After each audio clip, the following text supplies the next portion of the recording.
La Bashin, the Goshen Yaye, the Nene, Sekindu, Bangi, who Patjava Meshin, Galdama Maljoma, Dang Nana, Jatakedu, Jatalidi, Prochi Kaya Mesura, Tang Visas Abiazeo Ubahe, Siazi Ubahedi, Mamaljo Yina, Kidamya, Tinglina Swatилai, Gami, Mamaljo, Mimpiora, Meneve Tao, Ningangate, Goti Layout, Luyare Luagua. ငါတက်ကြီးပြီကွလူရကိုင်းရသွားရလာရတော့မောနေပြီမင်းကုတင်ကပြောသလိုတင်းချိုင်းကိုမျက်စောင်းထိုးနေပြီဆိုတာအမှန်ပဲကျွန်တော်ဆိုလိုတာဒီလိုမဟုတ်ပါဘူးဥပါဟေဘာပဲပြောမင်းပြောတာမှန်တာပဲတက်ကြီးလာပြီစိုးရင်ဖြစ်ရင်ကားလိုမဟုတ်တော့ဘူးကွလူဆိုတာရှေ့ကိုသွားစရာမရှိတဲ့အခါနောက်ကိုပြန်လှည့်ပြီးတိတ်ကဘဝဖြစ်ပျက်ကိုပြန်ပြီးကြည်မိတာပဲမင်းနဲ့မင်းဘဝကိုပြန်ပြီးကြည်လိုက်စမ်းဟိုးတို့များကျောင်းနေကြချိန်ကစပြီးခုဒီနေ့ထိတို့များရဲ့ဘဝလန်ခီမှာတွေ့ရကြုံရတဲ့အချက်ပြတ်တွေထဲမှာအမှန်တွေလည်းလုံမိတယ်အမားတွေလည်းလုံမိတယ်အနေကိုလည်းဆင်ခဲ့ဘူးတယ်မြင်ကိုလည်းတက်ခဲ့ဘူးတယ်မြင်ကြီးမှလည်းရှောက်ခဲ့ဘူးတယ်ဝမ်းသာစရာတွေလည်းရှိခဲ့တွေ့ခဲ့ဘူးတယ်ဝမ်းနေစရာတွေလည်းတွေ့ခဲ့တယ်ဒါကြောင့်ဘဝဆိုတာထောက်ရှာငှက်ပြန်သလိုမိတ်တုံမြင့်တုံတွေ့ကြုံကြရမယ်ဆိုတာပြောတာမဟုတ်လားဒီမဲ့မမောင်ကျော်မင်းနဲ့ငါနဲ့နေရောညရော3-4နှစ်လုံးမနာမနေစူးစားကြံစီလို့ဒီစင်းဒီကိုတွေ့တဲ့နေ့တုန်းကဝမ်းသာအားရနဲ့အမတ်တရားတပ်ပုံရိုက်ကြတယ်။တယောက်ကိုတယောက်ဖန်ခွက်နှစ်ခွက်ကိုပုံမြောက်ပြီးရက်တောက်ကြတာကိုမမီသေးရဲ့လားမောင်မောင်ကျော်မမီပါတယ်ဗျာ။အဲ့ဒီတုန်းကဘလို့ဆိုပြီးတောက်ကြလဲဆိုစမ်းမအောင်အားလုံးသောလူတော်များအတွက်လို့ဆိုတယ်ဟုတ်တာပေါ့ကွယ်တို့ရဲ့အောင်မြင်မှုဟာမင်းအတွက်လည်းမဟုတ်ဘူးငါအတွက်လည်းမဟုတ်ဘူးအားလုံးသောရှိသမျှလူသားများအတွက်ဖြစ်ရမယ်အဲ့ဒါကျွန်တော်သိပါတယ်ဗျာဒေါက်တာမောင်မောင်ကျော်ကခက်ဆက်ဆက်ဖြေလိုက်ရာဥပါဟင်းကမောင်မောင်ကျော်ရဲ့မျက်နှာကိုတစ်ချက်လှမ်းရေးကြည့်လိုက်လေသည်မင်းသိတဲ့အတိုင်းတို့များစားတဲ့ချိန်ကရည်ရွယ်ချက်ကိုပြေဝထားရမယ်ကွငါဆိုလိုတာကတို့ရဲ့မူလရည်ရွယ်ချက်ကိုပြောတာလူသားအလုံးအတွက်တို့များပထမထားရှိရဲ့ရည်ရွယ်ချက်ဟာအင်ပဒံမုံမြတ်တဲ့ရည်ရွယ်ချက်မဟုတ်လားမောင်မောင်ကျော်တို့ရဲ့အောင်မြင်မှုကိုကဘာတဝမ်းလုံးအကျိုးခံစားကြဖို့မဟုတ်လား။ဟာအခုစိတ်ပြောင်းသွားပြီဒီဟာတွေဘာဖြစ်လို့ငါပြောကလေးဆိုရင်လူဟာအသက်ကြီးလေဉာဏ်ပညာမျိုးမြင့်ကြီးလေမဟုတ်လားဒီတော့ကငါတို့ရဲ့မျိုးမြင့်တဲ့ဒီငယ်ဟာအင်မတန်တိုးတက်လာလို့ခုလိုပြောရတာပဲမောင်မောင်ကျော်။မောင်ကျော်ကလက်တစ်ဖက်ကိုဝေရန်လိုက်ပြီးနော်။အော်ဒါတဲ့ဥပါဟိန်တစ်ခုမိနေတယ်ထင်တယ်။ဘာများလဲကွယ်ဘာမိနေတာလဲ။ကျွန်တော်နဲ့ခင်ဗျားနဲ့ဟိုချိန်တုန်းကတွဲပြီးရိုက်ထားတဲ့ဓာတ်ပုံကလေးရှိသေးလား။ရှိပါတယ်ကွယ်။ဒီဓာတ်ပုံကလေးကတော့ငါသွားလေရာကိုနဲ့အတူရင်းဆောင်ထားတဲ့ဟိ။ဥပါဟိန်သည်သူ၏အင်ကြီးအိတ်ထဲမှာပစံထဲသောတရေအိတ်ကိုနှာယူလိုက်ပြီးနဲ့အတွဲမှဓာတ်ပုံကလေးတစ်ခုကိုထုတ်ယူလိုက်။ဓာတ်ပုံကလေးမှာနှစ်ပေါင်းရှည်ကြာစွာသိမ်းဆည်းထားသည့်ဟန်ဖြင့်အရောက်မှာဝါချက်ချက်ဖြစ်၍နေလေပြီ။သူဒီတပ်ပုံကိုရည်ရစွာကြိုက်တွေရေးထား၏အဲ့ဒီတပ်ပုံထဲမှာဗာမြင်ရလေဥပါဟိမင်းပြင်လာငါမြင်ရတာပေါ့ကွယ်အဲ့ဒီတပ်ပုံဟာဒီနည်းကိုတိုးစပြီးပထမရှာဖွေလို့တွေ့ရှိရင်းကအမတ်တရားကြိုက်ထားတဲ့တပ်ပုံမဟုတ်လားတပ်ပုံထဲမှာလူရဲ့နှစ်ယောက်တယောက်ကတယောက်ထက်နည်းနည်းအသက်ကြီးရဲ့တယောက်ကခမားပဲပြုတ်မျက်နှာနုနုနဲ့နဲ့ဆရာဝေဝေစားနဲ့စေးတက်ပညာမှာကပောင်ကလက်ဖြားခါရလာအောင်ဂျမ်ဟဲဆိုတဲ့ရုပ်လက္ခဏာပဲဟောဒီဘက်ကလူတွေကတော့ဘသူလဲဥပါဟင်းရဲ့ပြောစမ်းပါဦးဥပဟင်းကဒေါက်တာမောင်မောင်ကျော်ကြီးမျက်နှာကိုကြည့်လျက်ဘသူရမလဲကွနင်းပေါ့ဟုတ်ပါတယ်ကျွန်တော်ပါပဲအဲ့ဒီတော့ဥပဟင်းအခုပြောနေတဲ့အတိုင်းပဲအသက်ကြီးလေဉာဏ်ပညာထက်မြက်လေးဆိုတာနဲ့ပတ်သက်ပြီးပြောရမယ်ဆိုရင်ကျွန်တော်မှလည်းဒီလိုထက်မြက်တဲ့ဉာဏ်တွေရှိရဲဆိုတာဥပဟင်းတတိယစေခြင်းနဲ့ဒါထက်ဥပဟင်းအခုတက်ဘလောက်ရှိပြီလဲ89နှစ်မောင်မောင်ကျော်ဒီဓာတ်ပုံကလေးကိုတစ်ဖန်ကောက်ရိတ်ကန်လိုက်ပြီးနော်ဓာတ်ပုံကိုကြည်စမ်းပါအောင်ကျွန်တော်ကဥပဟင်းထက်15နှစ်ကြီးရဲ့ဒီတော့ဥပဟင်းရဲ့အသက်89နှစ်မှာဉာဏ်ပညာအမျှော်မြင်စင်ကြယ်တုံတရားတွေဒီလောက်ရှိရင်ကျွန်တော်ကပို့ပြီးရှိရမယ်။ဥပဟိန်ကအခုအသက်89နှစ်ရှိပြီ။ကျွန်တော်ကဥပဟိန်တဲ့အသက်15နှစ်ကြီးရဲ့ဆိုတော့ကျွန်တော်အသက်ဟာ104နှစ်ရှိပြီမဟုတ်လားဥပဟိန်ရဲ့။ညစာထမင်းစားပွဲဒေါက်တာမောင်မောင်ကျော်ဤထူညစာထမင်းစားပွဲတစ်လျှောက်လုံးတွင်ဆရာကြီးဥပဟိန်ကရေစရာမောစရာများမပြတ်ပြောဆိုလျက်ရှိသဖြင့်တော်ဝင်စိတ်ဝင်စားပွဲကောင်းသောထမင်းစားပွဲကလေးဖြစ်တော်၏ပရိုဖက်ဆာဆရာကြီးဥပဟိန်က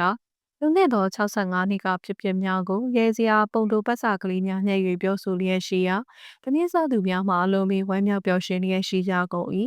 သမင်းစားပြီးချိုးပွဲများသို့ရောက်သောအခါဒေါက်တာကိုမျိုးညွန့်မှခွဲစိတ်ကုသခြင်းနှင့်ပတ်သက်၍ဥပဟိနှင့်စကားလက်ဆောင်ကြကတော်ပင်အခြေအတင်ပြောဆိုလျက်ရှိကြ၏ဆရာကြီးကစာတွေ့သဘောတရားသာမကလက်တွေ့တွေ့ကြုံနှင့်အသေးစိတ်ခံယူချက်တို့ကိုပါရှင်းလင်းပြောပြလျက်ရှိရာဒေါက်တာမျိုးညွန့်မှတော်ပင်စိတ်ဝင်စားလျက်ရှိလေသည်ထို့ပြင်ဆရာကြီးကလွန်ခဲ့သောနှစ်ပေါင်း60ကျော်ကလောက်ကိုင်သည့်နီလန်များနှင့်ယခုခေတ်နီလန်များကိုနှိုင်းယှဉ်ပြီးလျှင်လူနာတစ်ယောက်ကိုခွဲစိတ်ကုသရာ၌မိမိလက်နှင့်ဓာတ်ကိုသာမကအုံနောက်ကိုလည်းလွှာ၍တုံ့တက်ရမည်ဖြစ်ကြောင်းနောက်ဆုံးပြောပြလေသည်အခုတော့ကျုပ်ကလက်ကမတတ်နိုင်တော့ဘူးကိုမျိုးညွန့်ကျုံမအုံနောက်ပဲကျန်တော့တယ်ဒီလောက်ကြအောင်နှစ်ပေါင်း65နှစ်အဆက်မပြတ်လှုပ်လှုပ်လာရတယ်ဆိုတော့လက်တွေကတုံပြီးအသာမကြတော့ဘူးဗျာအခုတော့စားပဲဖတ်ရတော့တယ်စီးပညာနဲ့ပတ်သက်တဲ့စာအုပ်စာနဲ့သတင်းစာဂျာနယ်မှန်သမျှ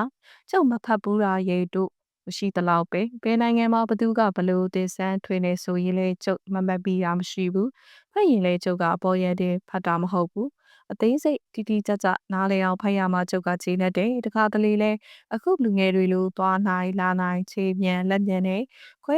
ခွဲနိုင်စိတ်နိုင်မလုံနိုင်တော့အော်ငါဟာဆရာဝန်တယောက်ဆိုပြီးမြဲသူတို့တတွေထဲမှာလူရမဝင်တော့ပါပဲကလားဆိုပြီးဝမ်းနေပြီးရဲ့မောင်မျိုးညွန့်ရဲ့ဒါမဲ့ဆရာကြီးဟာသူတို့အပေါ်မှာကြံ့ကြံ့ပေးနေရတော့ဒီဟာလေဆရာကြီးအတွက်ဂုဏ်ယူစရာပဲဆရာကြီးရဲ့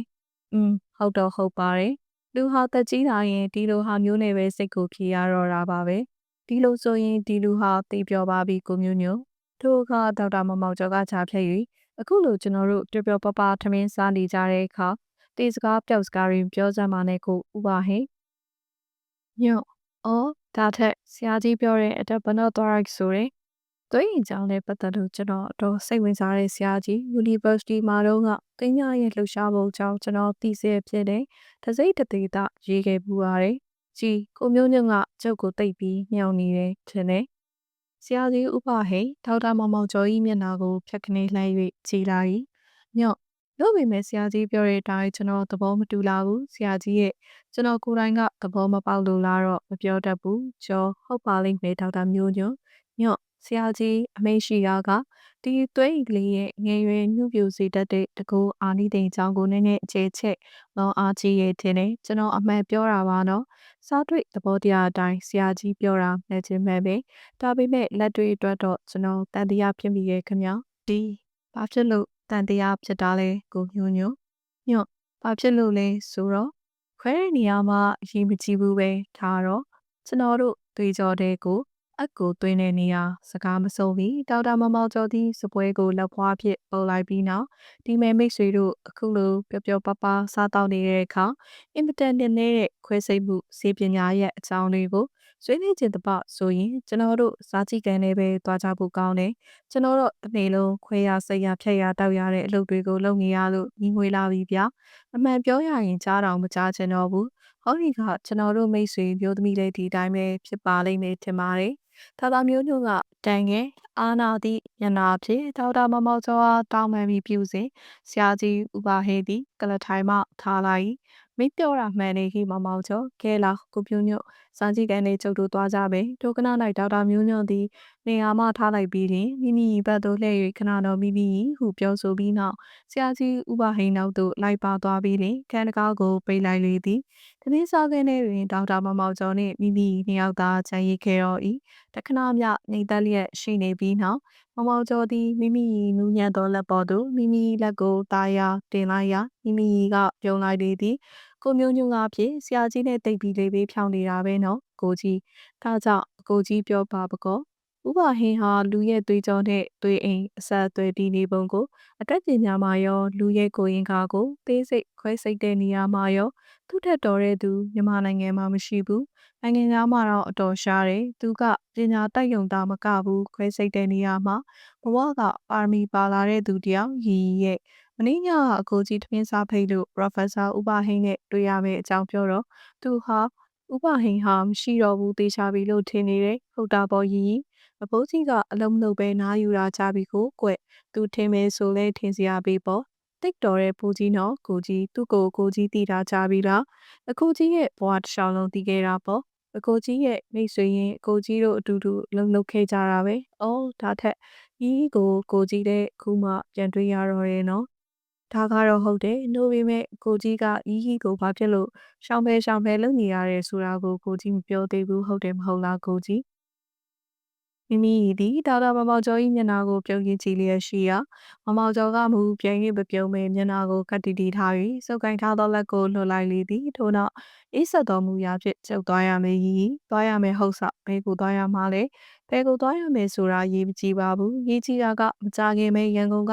သွားရမယ်ဆိုတာသာရေးကြည့်တာပါနှုတ်ပေမဲ့ကိုကြီးပြန်လာမယ်မဟုတ်လားမပြန်ဘူးချစ်ရဲ့ကျုပ်ပြန်မလာဘူးဘာဖြစ်လို့လဲမလာနိုင်လို့ပဲရီဘာဖြစ်လို့လဲဆိုတာကိုကျုပ်ကိုမမေးပါနဲ့မေးရမယ်ကိုကြီးဘာဖြစ်လို့လဲဆိုတာကိုကျမမေးရမယ်မေးမှာပဲဒေါက်တာမောင်မောင်ကျော်သည်မိမိလက်ကိုတစ်ဖန်ဆုပ်ကိုင်လိုက်ပြန်၏မမေးပါနဲ့ချစ်ရဲ့ဒီလိုမေးလိုက်တော့ကိုကြီးတဲနာလုံးလို့ပါကွယ်မိမိသည်မောင်မောင်ကျော်၏လက်တွဲမှသူမ၏လက်ကိုပြန်၍ဆွဲယူရုပ်သိမ်းလိုက်၏အကိုကြီးကတဲနာတယ်ဟုတ်လားကျမကတော့မနာရတော့ဘူးလားကိုကြီးကရီရီကိုဘာအကြောင်းညာလဲမပြောဘဲနဲ့အခုလိုတခါတည်းသွားတော့မှာလားကိုကြီးရဲ့လောက်ကသွားဖို့ရှိနေတာကိုရီရီရဲ့ကိုကြီးကဆရာဝန်မဟုတ်လားဆရာဝန်ဆိုတာလေတစိမ့်တသေးသားအပြင်းမှန်ပါတယ်ကိုကြီးဟာဘယ်လူသားမျှတယောက်တဲ့နေရာကိုသွားပြီးလူများရဲ့ဘဝဟာဘလို့တိဆောက်ထားတယ်ဆိုတဲ့အကြောင်းကိုလေ့လာရမယ်အဲ့ဒီနေရာကိုသွားရမှာပဲကိုကြီးသွားရမှာအဲ့ဒီအတွက်ပဲမသွားလို့မဖြစ်ဘူးရီရီကိုကြီးပဲကိုကြီးတယောက်တည်းသွားရမှာလားဒေါက်တာမောင်မောင်ကျော်သည်တစုံတရာစဉ်းစားနေသည့်ဟန်ဖြင့်ခိတများငေမောတွေ့ဝေလျက်ရှိလေသည်ထို့နောက်ဦးကောင်းကိုရမ်းလျက်တယောက်တည်းပဲသွားရလိမ့်မယ်ရီကျမအကိုကြီးနဲ့တူတူလိုက်မယ်ဒီတော့အကိုကြီးလုံးမှာရီကဝင်ပြီးကူညီနိုင်တာပေါ့ကျမဟာဘာပဲဖြစ်ဖြစ်စိတ်ဝင်စားလာရင်ကြာနာနာလောက်တတ်ပါတယ်ကိုကြီးရဲ့မောင်မောင်ကျော်သည်မိမိမျက်နှာကိုစစ်စစ်ကြည့်လိုက်မဖြစ်ဘူးရီမဖြစ်ဘူးဆွေရောမျိုးရောရီချစ်တဲ့ဟာမှန်သမျှအကုန်ဆွန့်ပစ်ခဲ့ရမှာပဲရီချစ်တာကကိုကြီးပဲရီရဲ့မိဘတွေကရီကမျက်နှာကိုအောက်ချတဲ့ရီဘသူကမှခယူးမဆိုင်ဘူးကိုကြီးနဲ့ရီနဲ့အတူနေရရင်ဘသူကမျှအောင်မေးစရာလွမ်းဆွစရာရှိဘူးဤစကားများကိုကြားရသောအခါဒေါက်တာမောင်မောင်ကျော်သည်အတန်ပင်စိတ်ကိုထိခိုက်သွားသည်ဟန်ဖြင့်ဖြစ်ပါမလားကွယ်ဟုတပြည့်တစ်ချက်ချကညှိညူလိုက်လေသည်ဒေါက်တာမောင်မောင်ကျော်၏စာကြည့်ကန်အတွင်း၌ဆရာကြီးဦးဝဟင်းနှင့်ဒေါက်တာမျိုးညွန့်တို့သည်စကားမဆုံကြလျက်ရှိလေသည်သူတို့သည်ရွက်ဖြင်းကလထိုင်တစ်လုံးစီပေါ်တွင်ထိုင်ကစိတ်အားထက်သန်စွာတယောက်နှင့်တယောက်နီးနှောလျက်ရှိရာမှာဒေါက်တာမျိုးညွန့်ကဦးဝဟင်းသည်တို့ကဲ၍အခုပြောတာကတင်ပတ်စုံရိုးအတွင်းပတ်နယံပတ်မှာခက်နေတဲ့ကြောစုံကလေးနေရာကိုပြောတာမဟုတ်လားခတ်တာကဆရာကြီးရဲ့ကြောကဒီနေရာမှာတိတ်တန်တော့ဆရာဝန်ဖြစ်ရုံနဲ့မပြီးသေးဘူးလက်တန်ဖို့လိုသေးတယ်ဒါမှလည်းတခြားအကြောင်းမြင်ကလေးတွေကိုမပြတ်ဘဲနဲ့ညှက်ထုတ်ယူနိုင်ပဲကျွန်တော်စီရင်ခံတာသဘောကျရလားဆရာကြီးကြပါတယ်ကွယ်ဆရာဝန်လုပ်တဲ့လူကခွန်အားပလာနဲ့ပြေဆုံးပြီးတန်တန်မာမာရှိဖို့လဲလိုတယ်ပြီးတော့သူဟာလူကြီးလူကောင်းတယောက်ဖြစ်ရမယ်အမှုပညာသည်တယောက်ဖြစ်ရမယ်နေ့စဉ်လေ့ကျင့်နေတဲ့လူတယောက်ဖြစ်ရမယ်တော်တဲ့မှန်ကန်ပြီးသစ္စာရှိတဲ့လူတယောက်လည်းဖြစ်ရမယ်ဒေါက်တာမျိုးစုံကပြုံးခဲ့ဒီလိုရေးချင်းတွေနဲ့ပြေဆုံးရင်ခချင်းငွေတော့အများကြီးမျှော်လင့်ဖို့ရှိတာပေါ့ဆရာကြီးဒီမဲ့ကိုမျိုးညွတ်ကျုပ်တို့ဆရာဝန်ဆိုတာငွေချေးအတွက်နဲ့ပတ်သက်တဲ့ဆန္ဒအကြောင်းတွေကိုဆွေးနွေးဖို့တင်မယ်မထင်ဘူးကျုပ်တို့ကဒီအဆင့်တန်းထက်အများကြီးပိုပြီးမြင်နေကျုပ်တို့ရဲ့အမှုပညာအတွက်သူတို့ကငွေချေးချီးမြှင့်နေဘာလို့ဖို့ချီးမြှင့်တယ်လဲကျုပ်တို့နေဖို့ထိုင်ဖို့ဝတ်ဖို့စားဖို့မဟုတ်လားဆရာဝန်ဆိုတာလောဘမရှိဘူးဒေါသမထားရဘူးဘသူကိုမဆိုဂယုဏတတ်တတ်ရမယ်အဲ့ဒါကျုပ်တို့ရဲ့ဂုဏ်ကျုပ်တို့ရဲ့သိက္ခာပဲဒေါက်တာမျိုးညွန့်သည်ဆရာကြီးစကားကိုအနည်းစွာစဉ်းစားဆင်ခြင်လျက်ရှိ၏ဒါထက်ဒေါက်တာမောင်မောင်ကျော်ကတော့တော်တော်ပဲအောင်မြင်နေရဲ့နော်ဆရာကြီးဟုတ်တာပေါ့သူကဆရာကြီးပြောခဲ့တဲ့ဂုဏ်သိက္ခာပညာအရေးချင်းနဲ့ပြည်စုံတဲ့ဆရာဝန်တွေထဲမှာတယောက်ပါဝင်ပဲကွကိုမျိုးညွန့်ရဲ့ခွဲစိတ်တော်ရဲဆိုတာကပင်ပန်းခံပြီးစူးစမ်းလုပ်ရင်ရနိုင်ပါတယ်ခင်ဗျာလို့ပေမဲ့ဆရာဝန်တယောက်ချောချမှုအောင်မြင်မှုဆိုတာကတော့ကုသိုလ်ကံကောင်းဖို့လဲလိုတယ်မဟုတ်လားဆရာကြီးအဲ့ဒီကုသိုလ်ကံကိုမင်းကိုယ်တိုင်ဖန်တီးပေးရမယ်မှာပြုံးညွန့်ရဲ့အလုပ်ဝတရားအနေနဲ့ပဲဖြစ်ဖြစ်ပတ်စံရလိုပဲဖြစ်ဖြစ်နေစဉ်နေတာတမကရှန်ကခွဲစိတ်နေုံနဲ့မပြီးသေးဘူးကြည်ရမယ်ပြီးရမယ်မှတ်ရမယ်ထိုးထွင်းတဲ့ဉာဏ်ကိုမွေးရမယ်သူများမမြင်နိုင်တဲ့အပေါင်းတို့ကိုမြင်နိုင်ရမယ်ကုလို့မရဘူးဆိုတဲ့ယောဂါကိုကုနိုင်မယ်နီလန်ကိုရှာဖွေရမယ်အသစ်စမ်းမှန်သမျှလေ့လာရမယ်ရှာဖွေရမယ်တီထွင်ရမယ်အဲ့ဒါမှအောင်မြင်မှုဆိုတဲ့လေကားအသစ်ကိုလှမ်းတက်နိုင်မှာကွဒီဟာတွေကတော့တင့်မျောတဲ့သူလှုပ်ပြီးစေပေါ့ဆရာကြီးရဲ့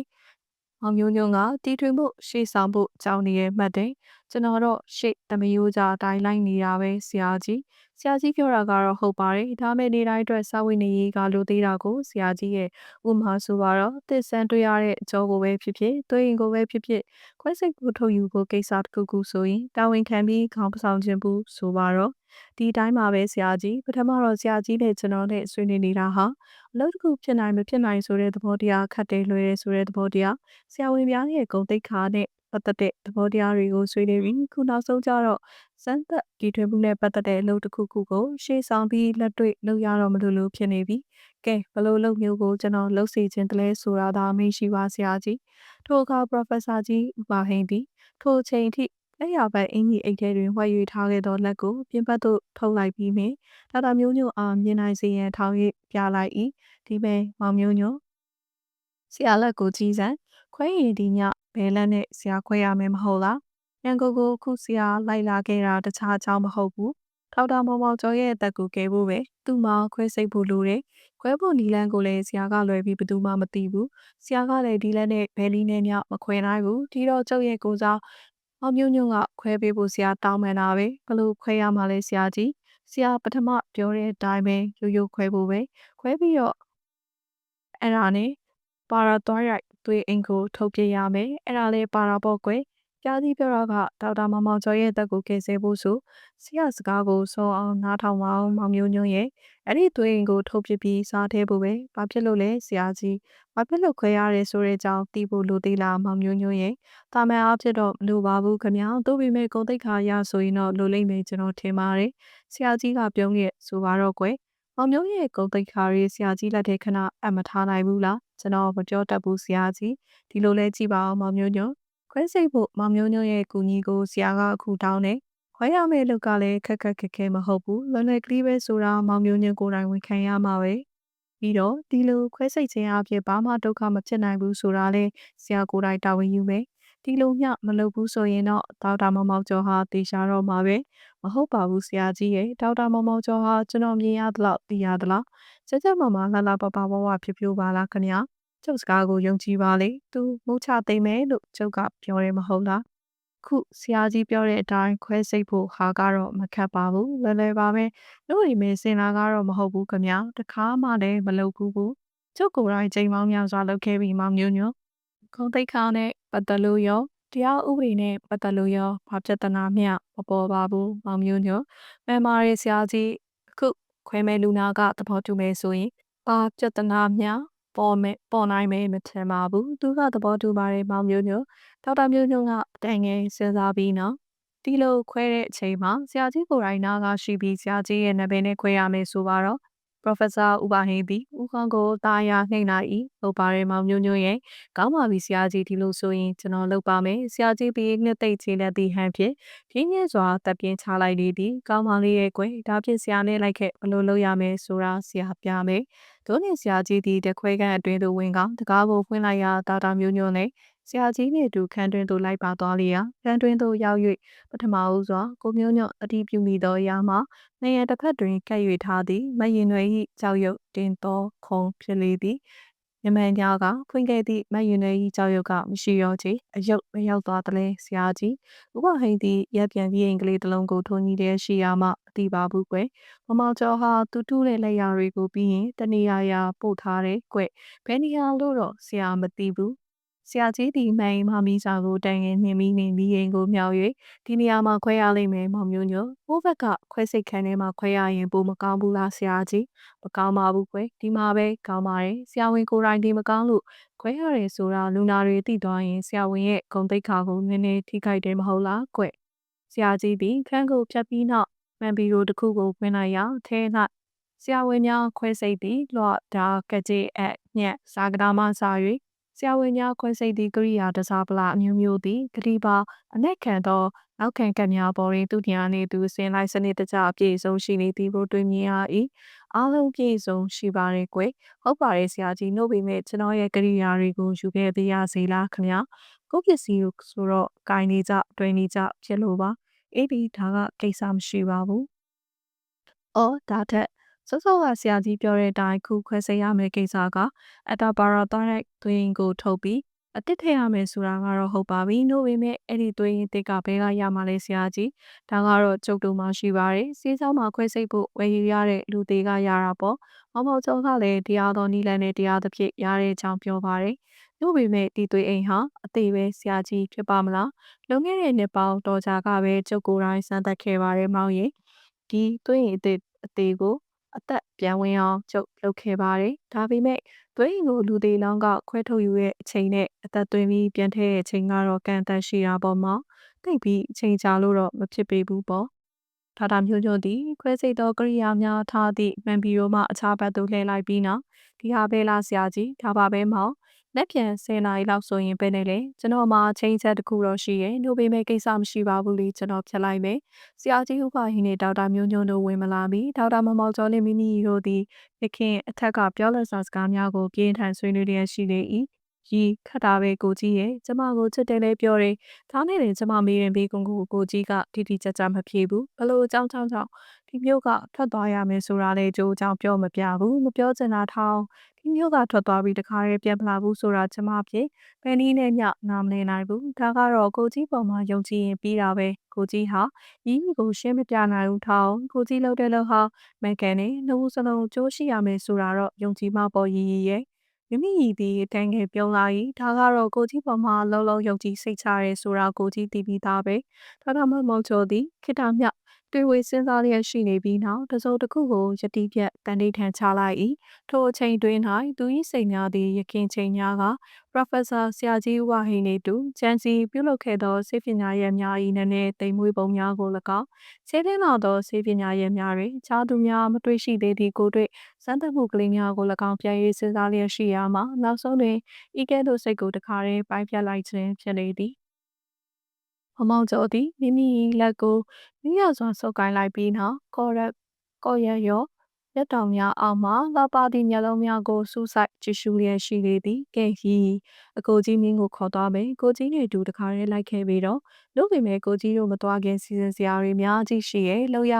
ကိုင်ရမယ့်အလုပ်တွေကလည်းများကြီးပဲအဲကိုသွားကြမယ်ဆိုတာတော့ကိုကြီးမပြောနိုင်သေးဘူးလို့ပေမဲ့မကြခင်ပဲဆိုပါတော့အခုတရက်နှစ်ရက်အတွင်းသွားကြရမယ်အကိုကြီးရဲ့ချစ်ကိုယုံနေမဟုတ်လားကိုကြီးနဲ့တသက်လုံးအိုးတသက်မကဘူး10သက်9သက်ပေါင်းရမယ်ဒီအိမ်မက်ထဲမှာတော့မမတ်ဘူးတဲ့ရှည်ရတဲ့ဘဝရဲ့ခံစားမှုကိုခံစားရစေမယ်ပြီးတော့ထိုခဏ၌ကန္နကာပွင့်လာပြီးခင်ပရော်ဖက်ဆာဥပဟင်းနဲ့ဒေါက်တာမျိုးညွန့်တို့သည်ခန်းတွင်းသို့ဝင်လာကြလေ၏ဆရာကြီးဥပဟင်းက